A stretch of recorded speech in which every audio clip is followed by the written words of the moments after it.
Stop breaking every time life pushes you. Stop collapsing under pressure, opinions, and failure. You're not fragile. You've just been trained to think you are. This audiobook will retrain your mind to become unbreakable, to stand firm when others fall apart, to keep moving when the world says stop. Because mental toughness isn't genetics. It's repetition. It's training. It's ownership. And starting today, your training begins. Chapter 1. Stop waiting to feel ready. You keep waiting to feel ready. That's your mistake. You wait for clarity. You wait for motivation. You wait for the perfect timing. And while you wait, life moves. Opportunity passes. The world doesn't pause for your hesitation. Here's the truth, and it's a hard one. You'll never feel ready. Not for the big move. Not for the new job. Not for the risk that scares you. Readiness is a myth. It's a story your brain tells to protect you from discomfort. But protection isn't progress. Safety isn't strength. And if you keep waiting to feel ready, you'll die waiting. Winners don't wait for readiness. They create it. They move. They act. They step into the storm, shaking, uncertain, but moving anyway. That's the difference. That's the key. You have a choice: stay comfortable or move forward. You have a choice: wait for courage or act and let courage catch up. You have a choice: live in preparation or live in execution. Because readiness isn't a feeling. It's a product of action. You don't get ready. You become ready by doing the thing you fear. Think of an athlete. When they first train, they're not ready for the pain, the speed, the exhaustion. Their body adapts because they move anyway. The first mile hurts. The first fight burns. The first loss humbles. But they keep showing up, and that repetition transforms fear into familiarity. That's the formula. Action first. Readiness second. Same for soldiers. They don't enter battle ready. They enter trained, yes, but scared. They learn readiness through exposure, through endurance, through acting when the mind screams, not yet. Founders? They don't launch when they're ready. They launch when the fear of regret becomes louder than the fear of failure. That's the moment it happens, the shift. When you stop waiting for readiness, you start building it. When you stop asking, am I ready? And start saying, let's go, everything changes. Here's the science behind it. Your brain's #1 job is survival, not success. It's wired to keep you safe, not to make you grow. So every time you try something new, every single time, your brain sends a warning. You're not ready. That's not intuition. That's resistance. That's your nervous system trying to protect your ego from embarrassment or failure. But here's what mentally tough people know. That resistance is a signal to move. That fear means growth is near. That hesitation means the opportunity is real. You don't silence fear by thinking, you silence it by moving. That's the key. Listen carefully. Motion creates emotion. Action creates confidence. Progress creates belief. Not the other way around. You don't feel motivated and then act. You act, and then you feel motivated. You don't wait for confidence to arrive. You earn it through evidence. And evidence only comes from movement. You start small. You act messy. You learn fast. Every time you move, your brain updates its story. It starts believing in your capability because you've shown it proof. That's how readiness is built. Through repetition. Through exposure. Through deliberate action when everything in you says, not yet. Stop waiting for the perfect plan. It doesn't exist. Stop waiting for the right mood. It won't come. Stop waiting for permission. You don't need it. You don't need anyone to crown you ready. You declare it through movement. The mentally weak wait for clarity. The mentally tough create clarity. They understand that doing precedes knowing. That's the key. Think about this. Every great thing you've ever done, every bold step, every breakthrough started before you felt prepared. You weren't ready to drive the first time. You weren't ready to speak up that day. You weren't ready to love again, to lead again, to rebuild again. But you did it anyway. And now, you can't imagine life without it. That's the proof. That's the pattern. That's the process. You move first. Confidence follows. You act first. Readiness arrives later. Action before emotion. Motion before motivation. That's the key. Here's what to do today. Pick one thing you've been delaying. One thing that lives rent-free in your head. Start it. Messy. Imperfect. Afraid. But start it. Don't overthink. Don't research for the 100th time. Don't wait for a sign. Write the first line. Make the first call. Take the first walk. Say the first no. That's how it starts, not with confidence but with courage. Because courage isn't the absence of fear. It's the decision to move despite it. You have a choice. Right now. Comfort or growth. Fear or movement. Excuse or execution. That's the moment toughness is built. Not in silence, not in comfort, but in motion. Every time you act without feeling ready, you strengthen your discipline muscle. You train your nervous system to handle uncertainty. You expand your capacity for life. The more you do it, the more natural it becomes. Soon, you don't wait for readiness, you create it automatically. That's when you become dangerous. Because the world can't stop someone who acts while others hesitate. Everyone's waiting for the perfect day. The mentally tough make today perfect by acting anyway. Everyone's waiting for motivation. The mentally tough make momentum their motivation. That's the difference between average and unbreakable. Unbreakable people move first, think later, adapt fast. They trust action over analysis. They trust repetition over reassurance. They trust process over perfection. And that trust, built through movement, becomes confidence. Confidence that can't be shaken. Confidence that isn't dependent on mood, approval, or luck. Confidence that lives in discipline. You don't need to feel ready. You just need to move. You don't need the whole map. You just need the next step. You don't need their permission. You just need your decision. You're not behind. You're not broken. You're just waiting. And waiting is the enemy of greatness. Today you stop waiting. Today you move. Because readiness isn't a requirement. It's a reward. It's earned through action, not imagined through fear. That's the key. That's the lesson. You have a choice. Stay frozen. Or move forward. Keep waiting. Or start building. Keep planning. Or start executing. Remember this. Action before emotion. Motion before motivation. That's the key. You build readiness by doing. You build courage by moving. You build strength by stepping, again and again, into what you fear. That's how you become unbreakable. You mastered the art of moving before you're ready. Now let's take that power to the next level. You act. You move. You commit. But to stay unbreakable, you must master something deeper. The discipline that drives every real transformation. Because the next level isn't about readiness. It's about rhythm.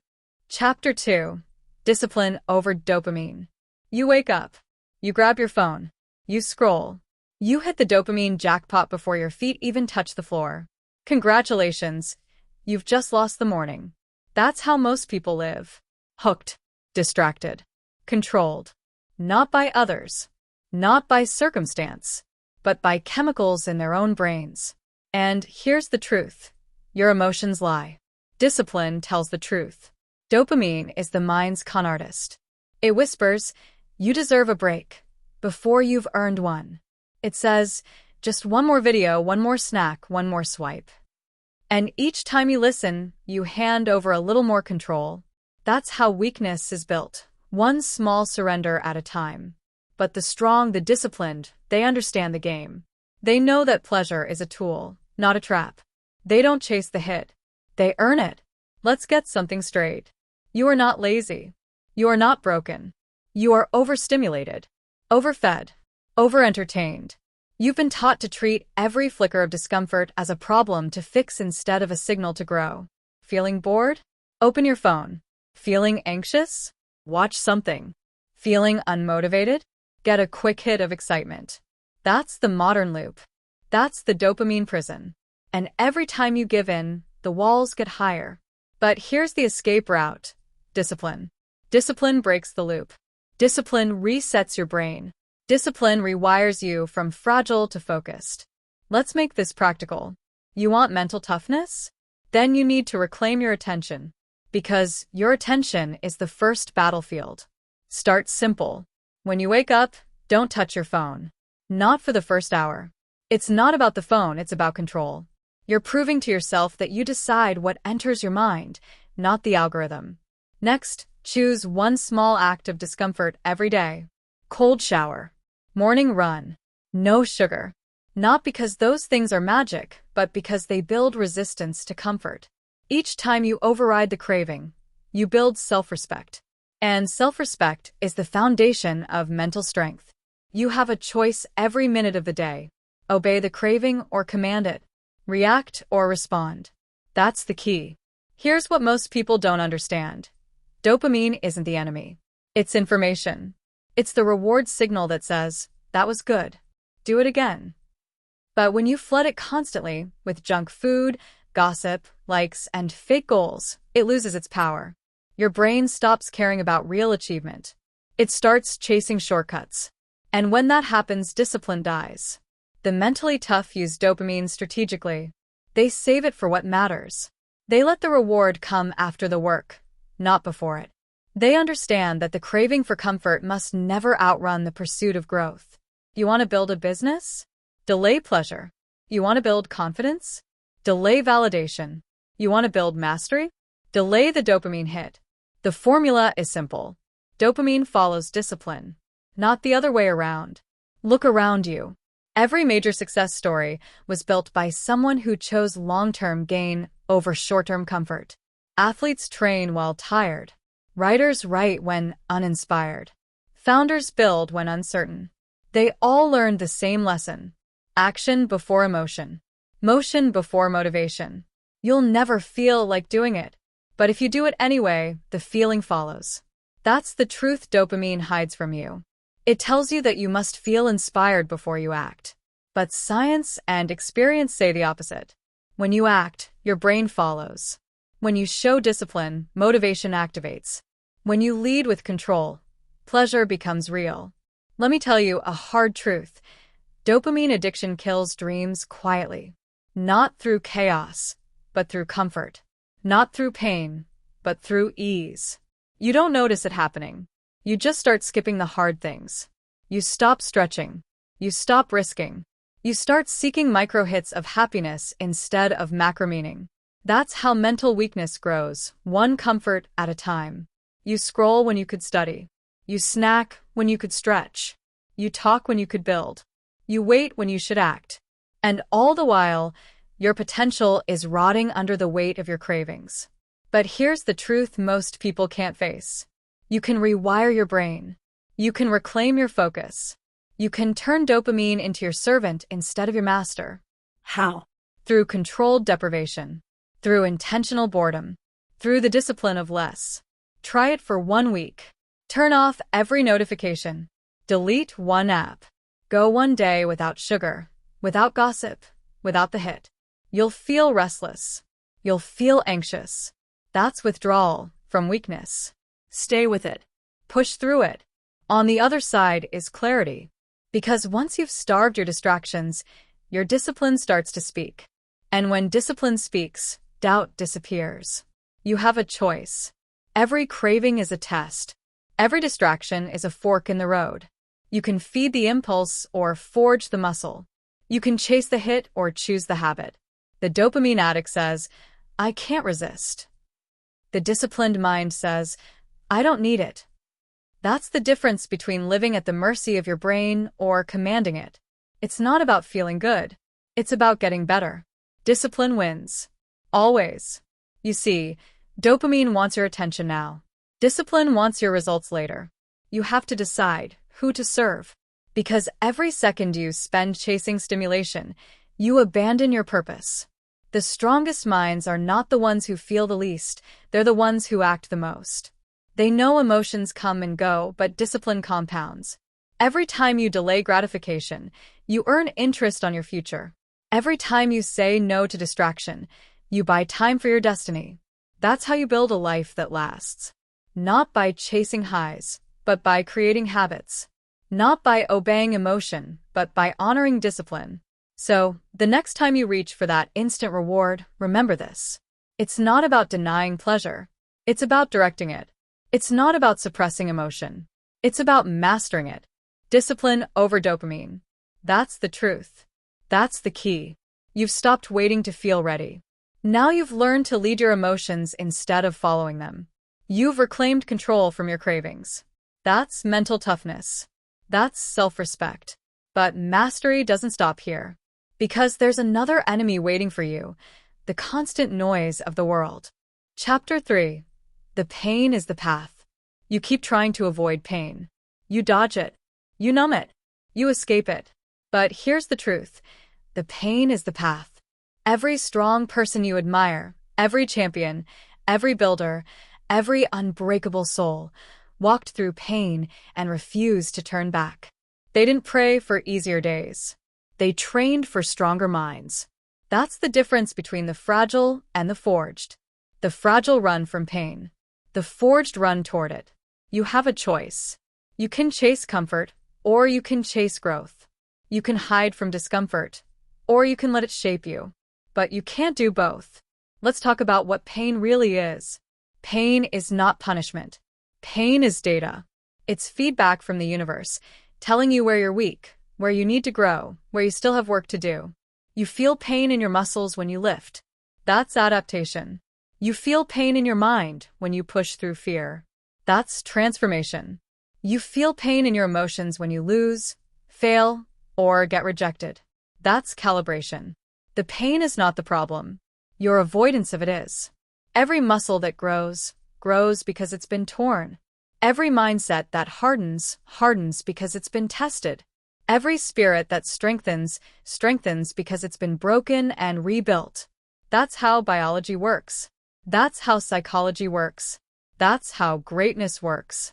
Pain builds resilience through adaptation. That's the key. Most people spend their lives chasing comfort and then wonder why they feel empty. They avoid the gym. They avoid hard conversations. They avoid risk, failure, rejection. And yet they ache inside. That's the paradox of comfort. The more you seek it, the more fragile you become.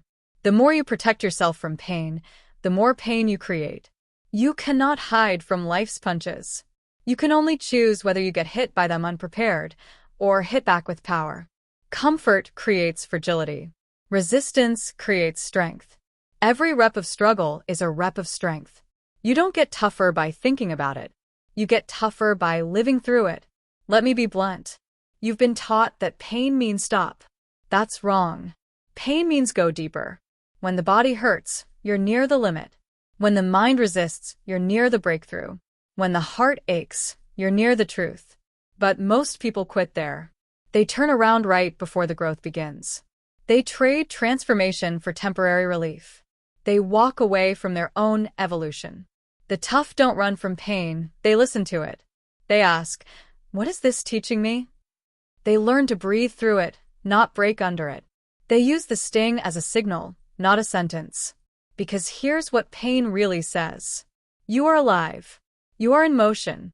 You are becoming. Think of every great achievement in your life. It came through pain. The discipline to train when tired. The heartbreak that taught you your worth. The humiliation that sparked your hunger. The rejection that redirected your path. Those moments didn't destroy you. They built you. They stripped away the weak layers so the real you could emerge. You don't build resilience by reading about it. You build it by bleeding for it. The mind works like the body. You tear it down through challenge, and it grows back stronger. You expose it to pressure, and it learns to hold more weight. You deny it comfort, and it develops clarity. That's why the pain is sacred. It's not something to escape. It's something to embrace. Run toward the pain. That's where the power is. Here's what separates the elite from the average: their relationship with pain. The average person fears it. The elite person uses it. The average says, why is this happening to me? The elite says, this is happening for me. Same pain. Different interpretation. Different outcome. Because how you frame your suffering determines whether it breaks you or builds you. You can curse it, or you can craft it into fuel. You can let it stop you or let it sculpt you. Pain is a forge. Weakness burns. Strength remains. Every hardship is shaping your character in real time. Every setback is building your threshold. Every failure is teaching you discipline, humility, and persistence. That's not punishment. That's preparation. Stop treating pain like an enemy. Start treating it like a personal trainer. When you run and your lungs burn, that's not pain to stop for. That's pain teaching endurance. When you speak up and get criticized, that's not pain to silence you. That's pain teaching confidence. When you take a risk and fail, that's not pain to humiliate you. That's pain teaching resilience. The world tries to sell you a life without struggle. Easy steps. Quick success. Instant happiness. It's all lies. Because anything earned without effort is lost without meaning. Anything gained without pain has no roots. Do you want a powerful life? Embrace the burn. Welcome the discomfort. Walk into the storm, not away from it. That's how warriors are made. That's how leaders rise. That's how you become unbreakable. Remember this truth. Pain doesn't last forever, but the lessons it gives you do. Comfort fades fast. Growth endures. When you run from pain, it chases you. When you run toward pain, it transforms you. That's the paradox. That's the secret. That's the path. The next time life hits you hard, don't ask, why me? Ask, what now? Don't complain. Observe. Don't resist. Adapt. Because every moment of pain is an invitation to evolve, to upgrade your standards, to sharpen your focus, to strengthen your core. You have a choice. Be a victim of pain or a student of it. Be crushed by it or carved by it. Be weakened by it or weaponized by it. That's the key. So, when you're hurting, remember, this is your classroom. This is your training ground. This is where greatness is made. You're not being punished. You're being prepared.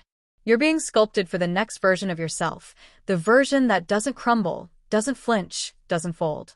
So stop escaping pain. Face it. Study it. Grow from it. Because the pain is the path. And only those who walk it become unbreakable. You've learned to move without waiting to feel ready. You've learned to choose discipline over dopamine. Now you've learned to see pain not as your enemy, but as your mentor. But there's another test ahead, the test of isolation, of quiet, of control over your own inner noise. Chapter 4. Emotional control is your real power. You've heard people say, I just couldn't help it. That's the voice of weakness. That's the voice of someone who surrendered their power the moment emotion entered the room. Listen carefully. Emotion undisciplined is destruction. Emotion controlled is dominance. That's the truth. That's the law. That's the difference between chaos and control, between average and unstoppable. Every empire that fell, every relationship that broke, every career that collapsed, it started with someone losing control of their emotions. Anger, Fear. Pride. ego. They reacted instead of responded. They burned the bridge instead of building it. You have a choice. Every single moment, you have a choice. To react like a child, or respond like a champion. That's the key. Let's break it down. Emotion is energy. It's raw fuel. It's neither good nor bad. It's neutral until you give it direction. When you feel anger, that's energy. When you feel fear, that's energy. When you feel excitement, frustration, jealousy, that's all energy. The weak waste it. The wise weaponize it. When you learn to steer emotion, you gain control of outcomes. You stop being pulled by impulses, and you start driving your own destiny. You stop being reactive, and you start being intentional. You don't suppress emotion, you steer it. That's power. Now, let's talk science. Inside your brain are two key players, the amygdala and the prefrontal cortex. The amygdala is your ancient alarm system. It reacts instantly, fight, flight, freeze. It's fast, emotional, and primitive. The prefrontal cortex, on the other hand, is the executive. It's rational, strategic, logical. It's the part of your brain that says, wait, Breathe. think. When you lose control, it's not fate, it's biology. Your amygdala hijacks the wheel. But here's the good news. You can train yourself to take that wheel back. That's what mental toughness really is. Not pretending emotions don't exist, but mastering how to manage them. Learning to pause before you punch. To breathe before you break. To respond before you react. That's emotional discipline. That's real power. Let's be clear, emotional control doesn't mean suppression. It's not pretending you don't care. It's not bottling up frustration or ignoring pain. No. Emotional control means expression through strategy, not impulse. It's directing emotion into purpose. It's using emotion as a weapon, not letting it use you. Anger can destroy you or drive you. Fear can paralyze you or focus you. Sadness can sink you or deepen your empathy.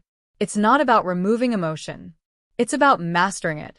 That's the difference between a grenade and a guided missile. One explodes without purpose. The other hits the target with precision.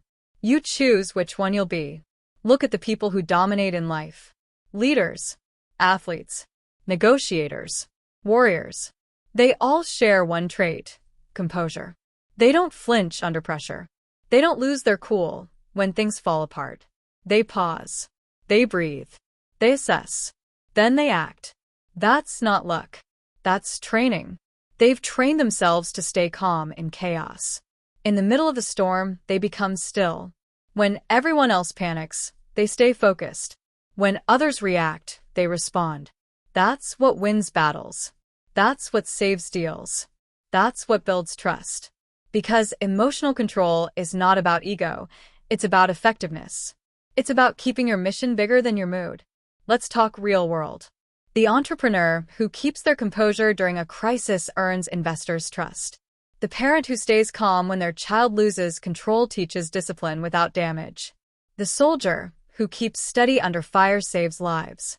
Same emotion, different outcome. Why? Because they didn't surrender to impulse. They directed it. You can do the same. When you're angry, pause. When you're scared, breathe.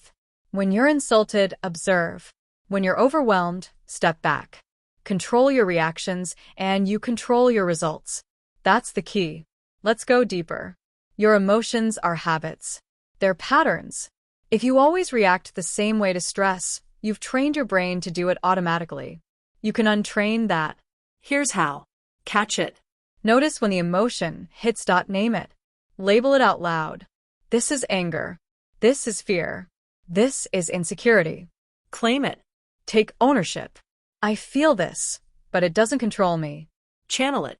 Move it somewhere useful. Exercise, journaling, creating, problem solving. Simple steps. Massive results. Because when you stop reacting blindly, you start living deliberately.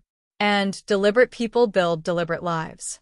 The truth is, uncontrolled emotion is self-sabotage. It ruins relationships.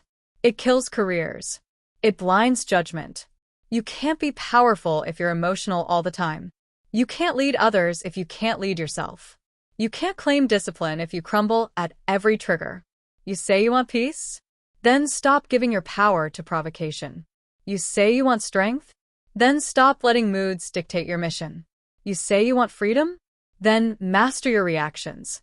Because every time you lose your temper, you lose leverage. Every time you take the bait, you lose control. Every time you react emotionally, you pay a price. That's not leadership. That's slavery, to impulse, to motion, to weakness. You don't need permission to stay calm. You don't need validation to stay composed.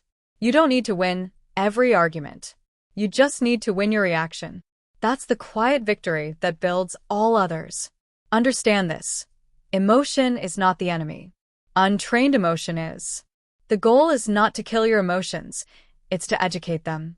To make them serve your mission, not sabotage it. To make them your soldiers, not your masters. When you feel anger, ask, what boundary was crossed? When you feel fear, ask, what skill am I missing? When you feel envy, ask, what standard am I avoiding? That's emotional intelligence. That's how you turn raw emotion into refined wisdom. And when you do that, you stop being reactive. You become strategic. You become dangerous in the best way. You become untouchable. Remember this truth. You don't suppress emotion, you steer it. That's power. Emotion is your engine, not your enemy. It's your drive, not your downfall. But only if you take the wheel. So the next time life triggers you, pause. The next time someone insults you, breathe. The next time fear rises, analyze. And then move forward, with control, not chaos. Because control isn't cold. Control is clarity. And clarity wins. Every time. You've learned to act without waiting for readiness. You've chosen discipline over dopamine. And now, you've learned the power of emotional control, how to respond with precision, not reaction. That's how you win internally before you ever win externally. But there's one more truth coming next, something even deeper than control. The ability to endure what others run from. The strength to see pain not as punishment, but as your pathway. Chapter 5. Stop needing approval. You don't need their permission. You need your decision. Let that line sink in. Because the truth is, most people are living their lives on emotional credit, constantly borrowing confidence from other people's opinions. They post for likes. They talk for validation. They move only when they're told it's okay to move. And then they wonder why they feel hollow. Approval seeking is emotional debt.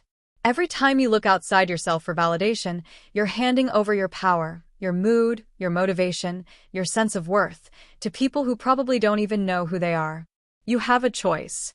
You can keep chasing applause like a performer on someone else's stage, or you can step off, build your own arena, and crown yourself. That's the key. Approval is the modern addiction. Forget dopamine. Forget sugar. Forget caffeine. The biggest addiction today is approval. You crave it. You check your phone every 10 minutes. You scroll through comments hoping someone noticed you. You measure your progress by the reaction of others, not the reality of your growth. And that's why you stay stuck. Because the more you chase approval, the more you fear rejection. And the more you fear rejection, the smaller your actions become. You stop taking risks. You stop being bold. You start editing yourself to fit the expectations of others. Approval seeking is a slow death. It kills originality. It suffocates courage. It keeps you trapped in a cycle of trying to please people who were never pleased to begin with. You have to see it for what it is, control. When you crave approval, you give strangers the remote control to your emotions.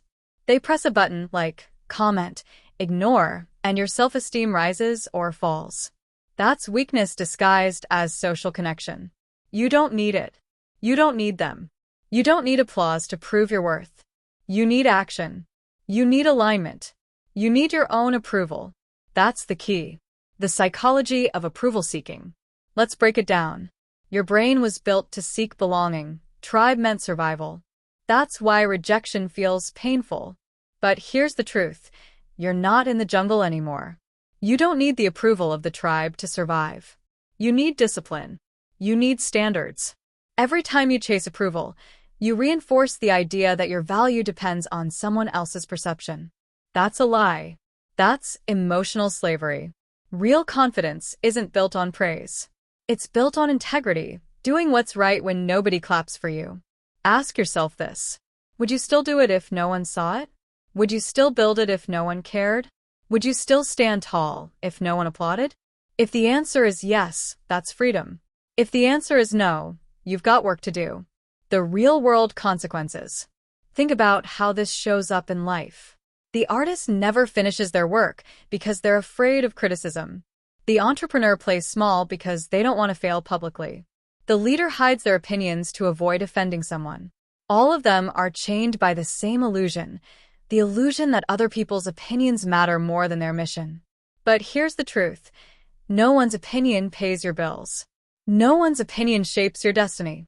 No one's opinion can stop your discipline unless you let it. That's the key. Every time you act for applause, you weaken your autonomy. You make yourself dependent on feedback instead of results. Stop asking, will they like it? Start asking, will it move me forward? Stop asking, what will they think? Start asking, what will I become if I do this? You don't need their permission. You need your decision. The power of self-validation. So how do you break free from the approval trap? Step 1. Recognize the craving. When you feel the urge to check who liked your post or who noticed your work, stop. Don't shame yourself, observe. That craving is your cue. It's not bad. It's just a signal that your validation muscle is weak. Step 2. Rebuild that muscle. Start rewarding yourself internally. After a tough workout, don't post about it. Just nod to yourself and say, "That's who I am." When you finish a hard task, don't seek praise. Take a deep breath and own it. That's self-validation. Step 3. Build private victories. The more you do in silence, the more unshakable your confidence becomes. You become your own witness. You become your own proof. You don't need applause. You need evidence. Evidence that you're doing what matters. Evidence that you're growing stronger. Evidence that your opinion of yourself is the only one that counts. That's the discipline that builds inner freedom. Because self-approval is the foundation of mental toughness. The cost of needing permission. Let's be real. When you constantly need approval, you slow down your life. You hesitate before every move. You water down your goals. You wait for consensus before committing. That's how average is born, in hesitation, in compromise, in waiting for permission. But the greats don't wait. They move. They decide. They act before the world understands. Look at the innovators, the visionaries, the leaders who changed the game. They were mocked before they were admired. They were doubted before they were followed. But they didn't fold. They didn't seek validation. Because they knew the truth. Approval always comes after results, never before. That's the key. The freedom of self-respect. Here's the paradox. The moment you stop chasing approval, people start respecting you. When you no longer need them, you attract them.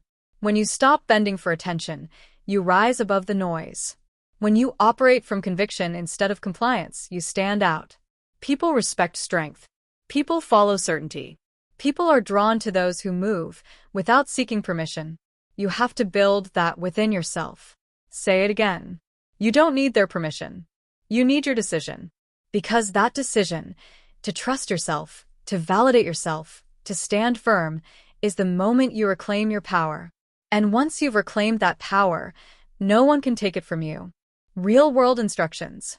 Here's what you do starting today. Delete one validation loop. Turn off notifications. Stop checking who viewed your story. Break one approval habit. Make one bold move without feedback. Post the idea. Launch the project. Speak your truth. Do it without asking for reassurance. Set one internal metric. Judge your progress by your effort and consistency, not applause. Because progress measured externally is fragile. Progress measured internally is forever. That's how you build unshakable confidence. That's how you build inner strength. You have a choice, to live for their validation or for your vision. One path keeps you anxious. The other sets you free. Approval is temporary. Self-respect is permanent. Stop chasing applause. Start chasing alignment. Stop performing. Start becoming. You don't need their permission. You need your decision. That's the key. You've reclaimed your voice. You've cut the strings of external control. Now it's time to take that independence deeper, to master the most important relationship of all, the one between your mind and your focus. You've stopped needing their approval. Now let's talk about the weapon that separates the masters from the masses. Chapter 6. Master the voice in your head. There's a war happening inside you. Not around you, inside you. It's the war between the voice that builds you and the voice that breaks you. The voice that says, "You've got this," and the one that whispers, "You're not enough." That war decides everything: your confidence, your discipline, your destiny. Because here's the truth: your inner dialogue is the architect of your life. Every word you say to yourself is a brick. Every thought you repeat becomes a wall. Every story you tell becomes your reality. Your mind listens to you. So make it hear strength. That's the key. The invisible programming. Let's strip it down. Your brain is not just an organ. It's a programmable machine. Neuroplasticity, the brain's ability to rewire itself, means every repeated thought, every repeated emotion, every repeated word reshapes your mental wiring. Say, "I can't" enough times, and your brain believes it. Say, "I will" enough times, and your brain builds the wiring to make it true. You literally train your mind with your language. Your self-talk is the software. Your brain is the hardware. Garbage in, garbage out. Strength in, power out. So, ask yourself, what code are you running? Every time you say, I'll try, you program hesitation. Every time you say, I can't, you program defeat. Every time you say, I'm not ready, you program delay. You're not weak, you're misprogrammed.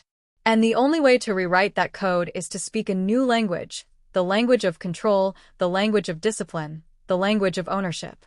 The language of weakness versus the language of strength. Listen closely. The words you use reveal the strength of your mind. Weak minds speak in excuses. Strong minds speak in execution. Weak minds say, I hope. Strong minds say, I decide. Weak minds say, maybe someday. Strong minds say, today. Weak minds say, I can't. Strong minds say, watch me. It's not about perfection. It's about precision, precision in your language, precision in your thoughts. Because language creates identity. And identity drives behavior. If your inner voice constantly tells you that you're lazy, your brain finds evidence to confirm it. If your inner voice declares, I'm disciplined, I do what must be done, your brain aligns your actions with that command. That's the power of inner speech. It sets your direction before you take your first step. Control the voice. Control the direction. Control the destiny. The enemy within. The voice in your head has two sides. One side is built from fear, doubt, and memory. The echo of every failure, every criticism, every disappointment. That's the inner critic. The other side is built from awareness, belief, and choice. That's the inner commander. And every day, those two voices battle for control of your mind. The critic wants comfort. The commander wants growth. The critic wants approval. The commander wants mastery. The critic says, slow down. The commander says, stand up. You have to choose who wins. Because if you don't command your inner voice, it will command you. That's the key. The habit of mental discipline. You can't silence your thoughts, but you can steer them. That's the skill of mental discipline, turning the inner monologue into a weapon instead of a wound. Here's how. Catch it. Awareness is the first step. You can't change what you don't notice. The next time your mind says, I can't, don't argue, just notice. That's your signal. Challenge it. Ask, is this truth or fear talking? 90% of your negative self-talk isn't truth. It's just a reflex, a pattern built from old pain. Expose it. Correct it. Replace it instantly. Don't let it linger. If your mind says, this is too hard, answer with, hard is good. Hard builds me.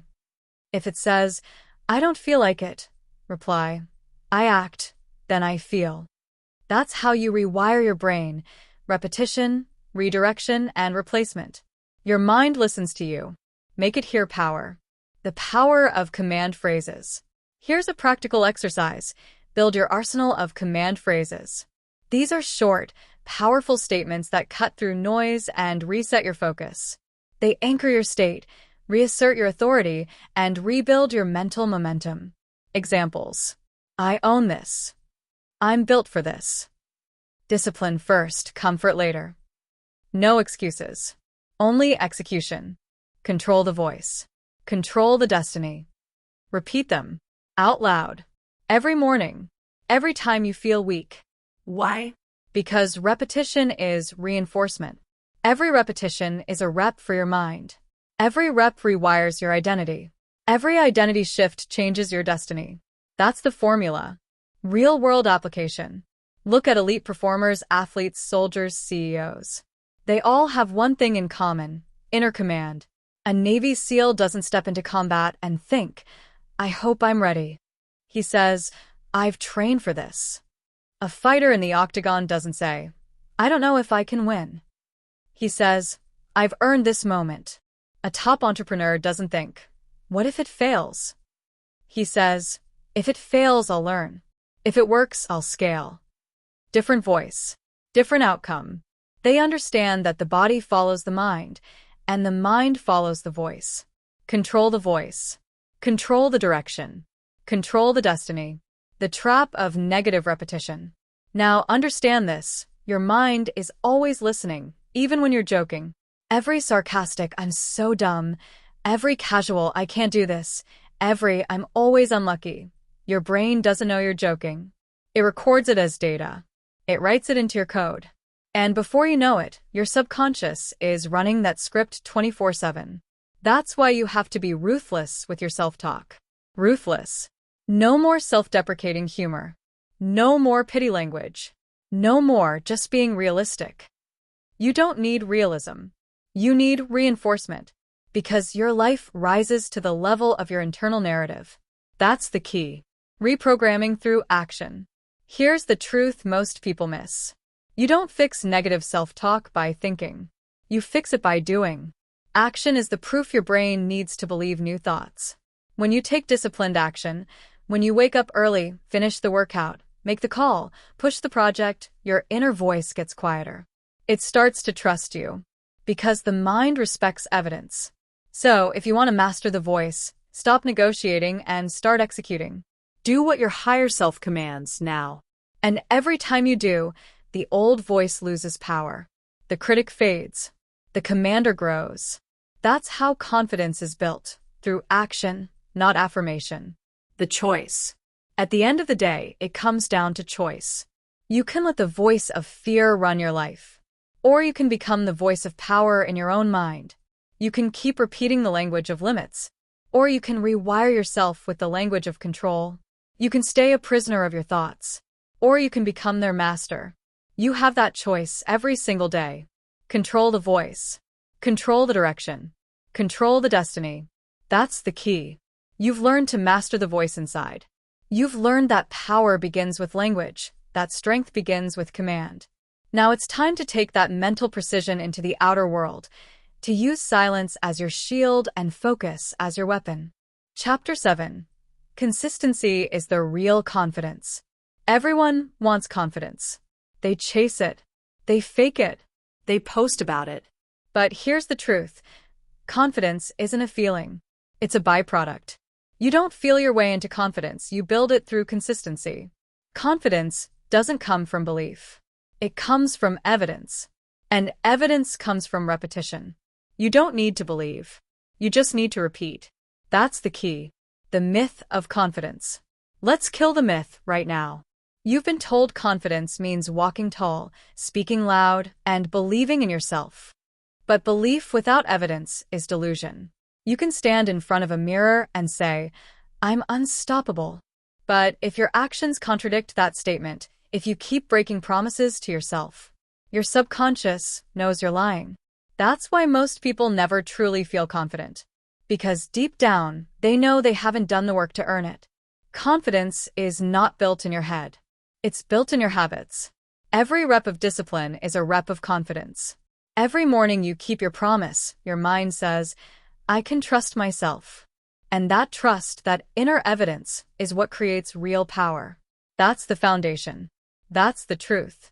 You don't need to believe. You just need to repeat. The formula for self-trust. Confidence equals trust in self. And trust is built the same way it's built with anyone else, through consistency. If a friend says they'll meet you at 7 and they show up every single time, you trust them. But if they're late, cancel, or make excuses, you stop believing their words. Now flip that mirror back on yourself. How many times have you promised yourself you'd wake up early, but didn't? How many times have you said, "I'll start today," but waited for tomorrow? How many times have you sworn, "This time will be different," but repeated the same behavior? Every broken promise weakens the relationship you have with yourself. Every excuse tells your brain, "My words mean nothing." That's why you don't feel confident.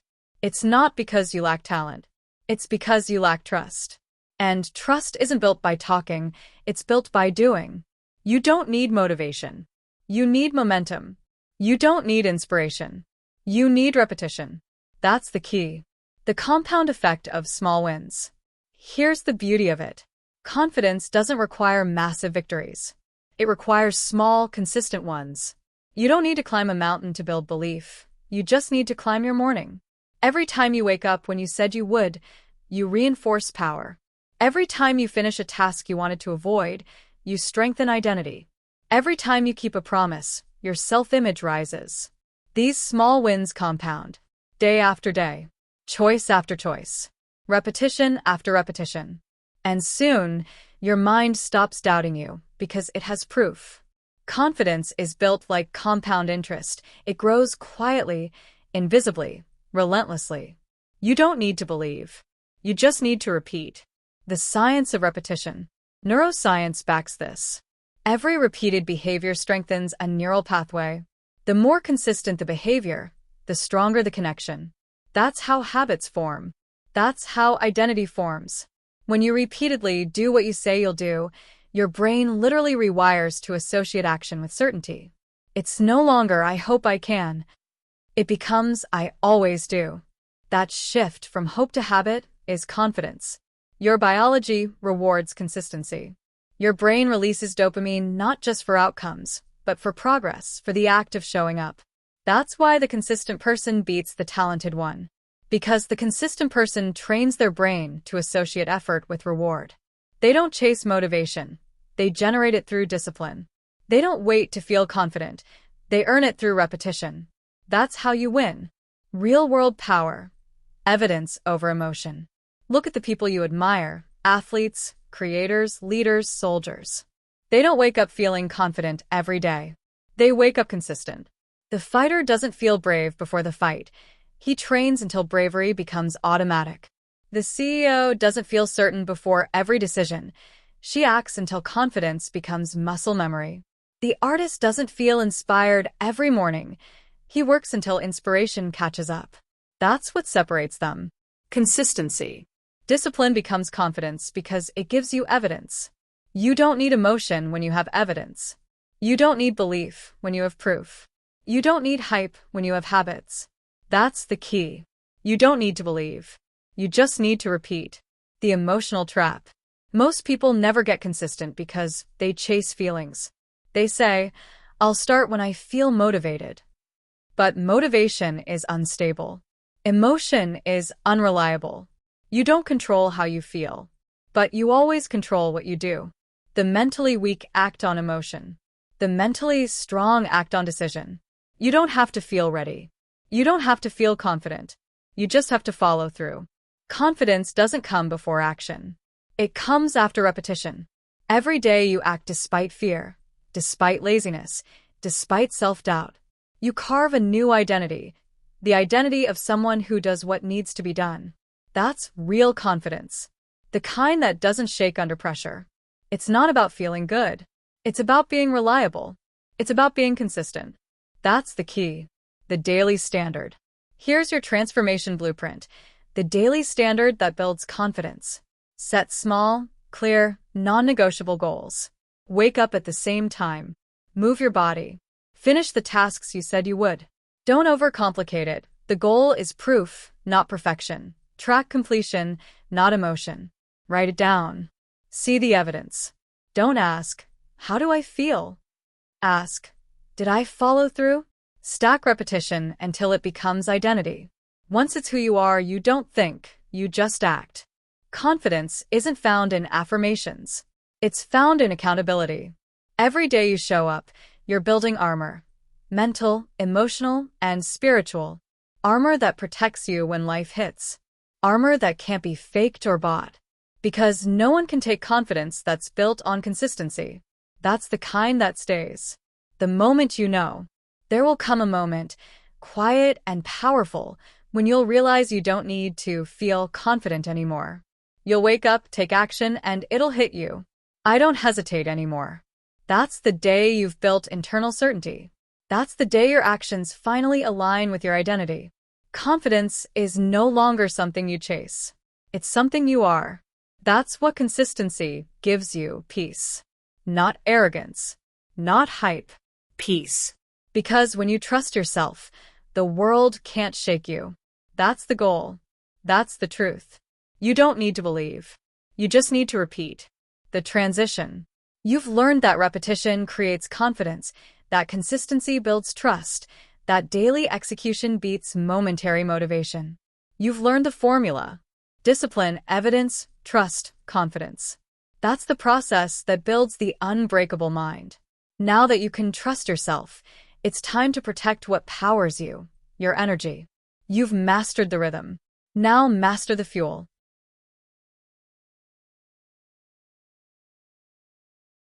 Chapter 8. Use failure as data, not drama. Everyone fears failure. They hide from it. They avoid it. They let it define them. But here's the truth. Failure isn't rejection, it's feedback. Failure isn't the end of your story. It's the information you need to write the next chapter. That's the key. You've been trained to treat failure as something to be ashamed of. But the strongest people, the most successful people, the most resilient people, they treat failure as data. They don't dramatize it. They analyze it. They don't cry about it. They collect from it. They don't let it break them. They let it build them. Failure doesn't define you. It refines you. The emotional trap. Here's where most people lose the game. They don't fail because of failure itself. They fail because of the drama they attach to it. They fail once and immediately say, "I'm not good enough." They make one mistake and think, "Maybe this isn't for me." They face one rejection and decide, "The world's against me." That's emotional thinking. That's victim thinking. You have a choice. You can turn failure into a story or into strategy. You can turn it into drama or into data. That's the difference between the resilient and the weak. Weak minds personalize failure. They turn a temporary event into a permanent identity. But strong minds? They depersonalize it. They say, "This didn't work. Why? What can I learn? What's the next move?" That's how they grow. That's how they win. Because they understand, failure is information, not insult. The science of reframing. Modern psychology confirms it. Resilient people don't see failure as a reflection of self-worth. They see it as a reflection of data, inputs and outputs, actions and results. That's called cognitive reframing. It's the ability to look at a setback and separate emotion from observation. To ask, "What did I learn?" instead of "What's wrong with me?" That mental shift is everything. Because when you remove emotion, you can finally see clearly. When you stop dramatizing, you start diagnosing. And once you diagnose, you can improve. That's the key. The more emotionally detached you become from failure, the faster you evolve. The faster you extract the data, the faster you level up. Weak minds replay failure like a bad movie. Strong minds review failure like game footage. They look for patterns. They look for cause and effect. They turn every loss into a lesson. That's the formula for mastery. The real-world pattern. Look at any top performer in any field: athletes, entrepreneurs, artists, soldiers. They all have one thing in common. They fail more often than everyone else. But they don't linger. They don't whine. They extract. They adjust. They advance. The best baseball players fail 7 out of 10 times at bat. The best startups are built on the ruins of a dozen others. The best speakers once forgot their lines. The best leaders once made the wrong call. They all failed, but they learned faster. Failure didn't destroy them because they never saw it as an attack. They saw it as data. And that's why they grew 10 times faster than the rest. They didn't just experience failure. They studied it. They tracked it. They took notes. They turned pain into progress. That's the mindset you need. Stop trying to avoid failure. Start learning how to mine it. Because hidden inside every failure is a piece of data that could change your entire trajectory. You just have to stop being offended long enough to see it. Failure as a feedback loop. Here's the formula. It's simple but powerful. Fail, reflect, adjust, repeat. That's the loop. That's growth. Every time you fail, ask, "What did I assume that was wrong? What skill was missing? What system broke? What pattern do I see?" That's how you turn pain into progress. Failure is feedback. Feedback is information. Information is power. That's the cycle of champions. They don't run from the fire. They use it to forge themselves stronger. You don't grow by avoiding heat. You grow by learning to handle it. Failure doesn't define you. It refines you. That's the key. The emotional discipline of failure. It takes emotional discipline to look at failure without judgment. You'll want to quit. You'll want to make it personal. You'll want to dramatize it. But that's when you practice the skill, detachment. Detach from the story. Focus on the signal. Your goal isn't to feel better about the failure, it's to get better because of it. That's maturity. That's strength. When you stop asking, why me, and start asking, what now? You level up. When you stop seeking sympathy and start seeking strategy, you grow. And when you stop fearing failure, you start using it as fuel. Because the truth is, failure doesn't break you. It exposes you. It shows you where you're weak. It shows you what you missed. It shows you what still needs work. That's a gift if you're humble enough to see it. You have a choice. You can let failure humiliate you, or educate you. You can let it define you, or refine you. How to use failure practically. Here's how to turn failure into data, step by step. Step 1. Write down what happened, exactly. No excuses. No drama. Just facts. What you tried, what result you got, and what you expected. Step 2. Identify the gap. What was missing? Was it skill, consistency, timing, or preparation? Step 3. Extract the lesson. Write down one clear insight, something you can apply immediately next time. Step 4. Apply instantly. Don't wait. Don't mope. Re-enter the arena with the new data in hand. That's how you build resilience. Not by being perfect, but by being relentless in learning. The people who win aren't the ones who avoid mistakes. They're the ones who learn faster than they fail. That's the edge. That's the secret. The emotional strength of ownership. You know what really kills progress? Blame. When you fail, your ego looks for someone else to hold responsible. Your boss, your team, your partner, the market, the system. But here's the truth. Ownership is the only mindset that creates power. The moment you take full responsibility, you take full control. Because if it's your fault, it's also within your power to fix it. That's freedom. Weak people hide behind excuses. Strong people use failure as mirrors. They don't waste energy defending themselves. They invest it in improving themselves. That's the key. The shift from victim to scientist.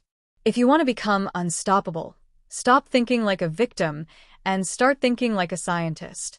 A victim says, "Why did this happen to me?" A scientist says, "Interesting.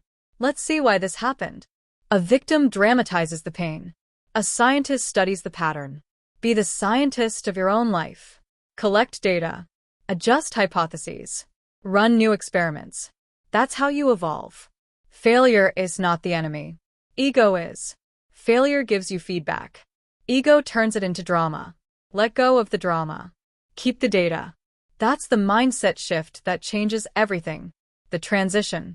You've learned that failure isn't something to fear, it's something to use. That every loss carries the seed of information you need to win the next round. That emotional detachment and data extraction turn breakdowns into breakthroughs. You've learned the core truth. Failure doesn't define you. It refines you.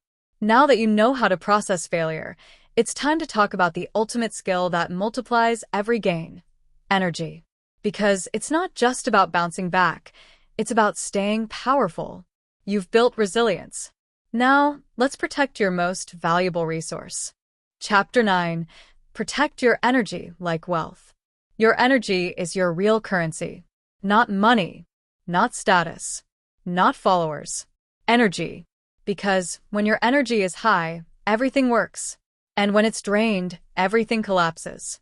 That's the truth most people never grasp. They spend their lives protecting their money, but letting their focus leak everywhere. They guard their wallets, but not their attention. They budget dollars, but not their mental power. And then they wonder why they feel empty, why they feel stuck, why nothing grows. It's simple, they're bankrupt in energy. You want to change your life? Start protecting your energy like wealth. That's the key. The real currency of life. Let's get one thing clear. Your energy is the foundation of every result you create. You can't build wealth without energy. You can't lead without energy. You can't love deeply, think clearly, or execute consistently without energy. Everything depends on it. But here's the problem. Most people treat energy like it's infinite. They waste it on gossip, comparison, drama, and distractions. They burn it on arguments that don't matter and opinions that don't pay. Every scroll, every complaint, every unnecessary conversation, it all costs energy. You don't see the withdrawal happening, but it's there. Every distraction is a tiny theft from your future. That's the truth. Your attention is your life force. Where it goes, your life follows. So, if you spend your attention on chaos, you'll live in chaos. If you spend it on growth, you'll live in growth. That's not philosophy, that's reality. Energy is wealth. Protect it, invest it, multiply it. The hidden leaks. Look closely at your day. Where is your energy going? How many hours do you lose to meaningless arguments, mental noise, or other people's problems? How much time do you spend reacting instead of acting? How often do you open your phone to check just one thing and lose an hour of your life? Every one of those moments is an energy leak. Energy leaks don't announce themselves. They disguise as small things. But small leaks sink big ships. That's why your focus must become ruthless. You can't afford to give mental space to things that don't move you forward. You can't afford to let people drain your peace just because they're loud. You can't afford to trade your clarity for their chaos. That's emotional poverty. You have to decide, are you an energy investor or an energy spender? Investors channel energy into actions that compound, learning, building, creating, improving. Spenders burn energy on reactions, gossip, drama, envy, distractions. One multiplies, the other depletes. Which one are you? That's the question that defines your future. The real-world proof. Look at the most productive, peaceful, and powerful people on the planet. They're not the busiest. They're not the loudest. They're the most guarded with their energy. They know the value of focus. They treat their attention like money. If something doesn't produce growth, peace, or progress, they don't spend energy on it. They say no often. They avoid noise. They operate with intention. That's why they build more, financially, mentally, emotionally. Because when your energy isn't scattered, it becomes concentrated. And concentrated energy is unstoppable. Think of a magnifying glass. When light is scattered, it's harmless. But when focused, it burns through anything in its path. That's the power of directed energy. And the same principle applies to your life. The sharper your focus, the stronger your results. Energy is wealth. Protect it, invest it, multiply it. Stop leaking power to negativity. Negativity is the biggest thief of energy. Every time you engage in gossip, criticism, or outrage, you hand your power away. You think you're venting, but you're actually volunteering to be drained. You're feeding emotions that don't serve you. You're letting other people rent space in your head for free. You have a choice. You can feed peace or feed poison. You can guard your mind or gossip it away. The mentally strong don't take every emotional bait. They don't let noise inside their mental fortress. They see negativity for what it is, an energy scam. The more you engage, the poorer you become inside. The truth is, you can't be positive and productive if your mind is full of junk. Garbage in, garbage out. Protect your input, because whatever enters your mind shapes your state. If you keep consuming chaos, don't be surprised when your life mirrors it. That's the cost of careless attention. Attention is a weapon. Attention isn't passive, it's power. Whatever you give attention to grows. Give attention to your problems and they multiply. Give attention to your potential and it expands. That's the universal rule. So stop feeding what you don't want. Stop talking about what drains you. Stop obsessing over what's wrong and start reinforcing what's right. Direct your energy like a laser. Intentional, focused, precise. You control your attention. You control your outcomes. That's the key. Every time you react to nonsense, you dilute your strength. Every time you ignore nonsense, you fortify your strength. Which one builds you? Which one bleeds you? You already know the answer. Energy is wealth. Protect it. Invest it. Multiply it. Boundaries are protection. You can't protect your energy without boundaries. Boundaries aren't walls, they're filters. They don't keep everyone out, they keep your focus safe. You need boundaries around your time, your conversations, and your mental space. Stop picking up every call. Stop explaining yourself to people committed to misunderstanding you. Stop letting guilt talk you into exhaustion. Every yes that violates your peace is a no to your power. Boundaries are not selfish. They're strategic. You're not rejecting people. You're protecting your energy. You're not avoiding life. You're focusing your life. The stronger your boundaries, the clearer your mind. And the clearer your mind, the stronger your results. That's how leaders operate. That's how warriors maintain discipline.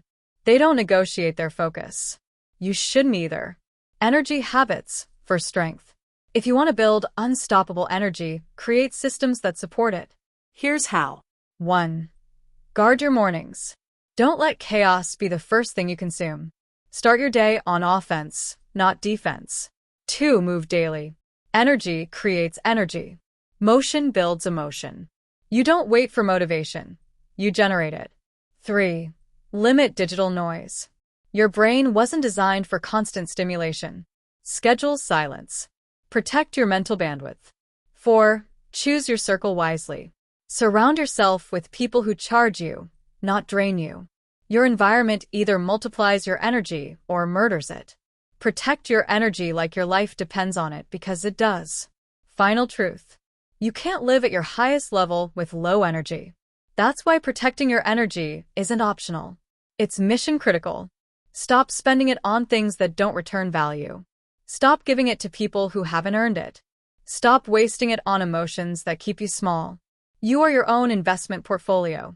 Your energy is your capital. Protect it, invest it, multiply it. Because once your energy is aligned, focused, and powerful, nothing can stop you. You've learned to protect your power.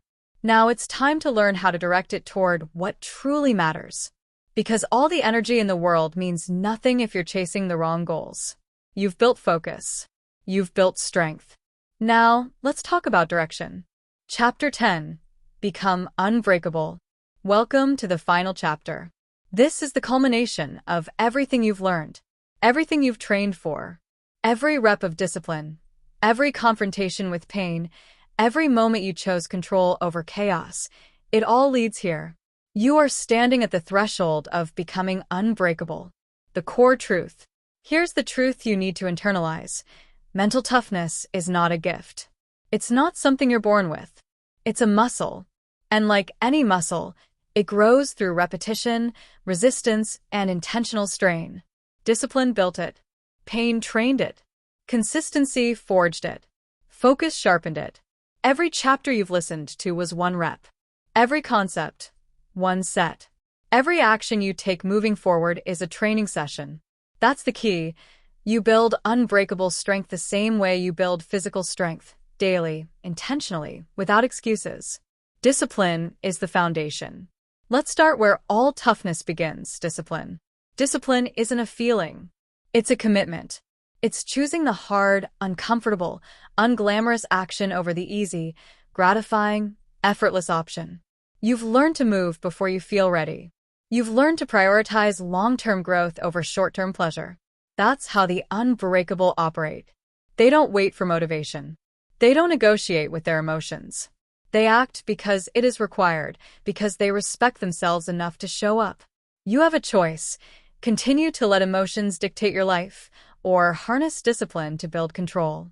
Every rep, every routine, every moment of consistency compounds. It's not about luck. It's not about inspiration. It's about discipline. You don't need permission from anyone to grow. You just need to choose the work. Pain is training. Pain is your gym. You've learned this before. But now you must embody it fully. Every setback is a rep. Every failure is a set. Every rejection is weight on your shoulders. And here's the secret. Unbreakable people are not fearless. They feel the fear, they feel the pain, they feel the discomfort, and they keep moving. Your mind, your body, your spirit, all adapt under pressure. Stress is not the enemy. Avoidance is the enemy. When you run from pain, you shrink. When you run toward it, you grow. It's not about avoiding struggle. It's about converting struggle into strength. Every tear, every bruise, every moment of doubt is an opportunity. Every challenge is a rep in your mental toughness muscle. You can't break what refuses to stop. Emotional control is your armor. Emotions are powerful. They can destroy your focus, erode your energy, and sabotage your results if left unchecked. But when you master your reactions, you armor yourself. You've practiced pausing before responding. You've learned to steer emotion instead of suppressing it. You've chosen reason over reaction, clarity over chaos, control over collapse.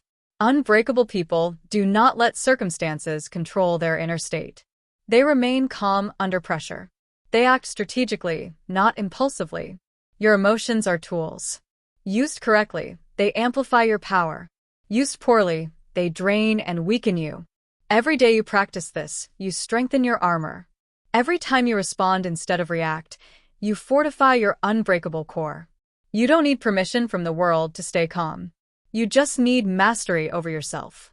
Energy is wealth. By now, you understand that your energy is your most valuable asset. Protect it. Multiply it. Spend it only where it counts. Every distraction avoided, every toxic conversation ignored, every focus preserved, that is compounding mental power. Energy leaks are silent killers. But when your focus is guarded and directed, your influence multiplies. This is what separates those who endure from those who thrive. You've built the habit. You've learned the skill. Now it becomes your default state. You don't burn your fuel on nonsense. You invest it in results. You don't react to every stimulus. You respond with precision. Energy management is not optional. It's survival. The unbreakable never waste power. They channel it toward impact. You have a choice. Scatter your energy or focus it like a laser. That's the key. Failure is feedback. Failure is inevitable. But unbreakable people don't let it define them. They see failure as information. They extract lessons. They refine their approach. Every mistake is a blueprint for growth. Every loss is intelligence. Every setback is a guidepost. You cannot avoid failure. You can, however, stop letting it demoralize you. Reframe it. Reclaim it. Repurpose it. Weak minds personalize it. Strong minds optimize it. You've practiced resilience. You've practiced repetition. You've learned to persist. Failure doesn't break you. It builds you. And the more you practice this, the more unstoppable you become. Consistency compounds confidence. Mental toughness doesn't appear overnight. It accumulates through small, consistent actions. Showing up every day. Completing tasks even when you're tired. Repeating positive habits even when no one is watching. Consistency compounds into confidence. Confidence compounds into resilience. Resilience compounds into unbreakable strength. It's not a secret. It's not mystical. It's simple math applied to your mind. Repeat the work. Repeat the discipline. Repeat the focus. That's how toughness becomes unshakable. The unbreakable mindset. Let's synthesize all of it. You move before you feel ready. You choose discipline over comfort. You run toward pain, not away. You control your emotions. You protect your energy. You see failure as feedback. You act consistently. Do all of this, and what you create is unbreakable mental architecture. Your mind becomes steel. Your focus becomes razor sharp. Your persistence becomes relentless. Your confidence becomes unshakable. You can't stop what refuses to break. And here's the truth. Nothing outside can break you if you've built this inside. You've trained. You've prepared. You've rehearsed resilience. Now it's time to own it. Every day is a rep. This is where most people fail. They hear the lesson, feel inspired, and then return to the same habits that made them weak. Not you. Not anymore. You understand that unbreakable is built, not born. Every day is a rep. Every choice is a rep. Every second is a rep. You don't wait for perfect conditions. You don't wait for courage to appear magically. You act. You persist. You endure. Unbreakable isn't a destination. It's a lifestyle. It's a habit. It's a relentless commitment to showing up, improving, and growing no matter what. Final words. Look back at everything you've learned. Stop waiting. Move now. Discipline beats dopamine. Pain is the path. Emotions are your tool. Approval is irrelevant. Self-talk creates reality. Consistency is confidence. Failure is feedback. Energy is wealth. All of it converges here. You are no longer the person who doubts. You are no longer the person who freezes. You are no longer at the mercy of circumstances. You are unbreakable. Every day, every choice, every second counts. And here is your challenge. From this moment forward, train your mind like a warrior. Guard your energy. Embrace the pain. Control your emotions. Persist relentlessly. Let every action, every thought, every second compound into mental toughness, so ironclad that the world can push, pull, and challenge you, and you will not break. Because unbreakable is built, not born. Every day, every choice, every second. Now go. Build it. Own it. Live it. You are unbreakable. You are now trained to think differently. You've learned that toughness isn't a trait, it's a choice. Every day, you're either strengthening your mind or surrendering it. Every decision, comfort or discipline, distraction or focus, fear or action, defines who you become. When life hits, you don't crumble. You breathe. You refocus. You adapt. Because now you know, pain is data, failure is feedback, and emotion is energy under your command.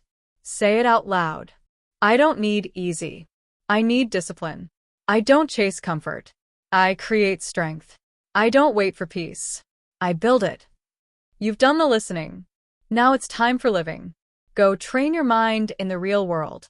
Because the world doesn't need another victim. It needs someone unbreakable.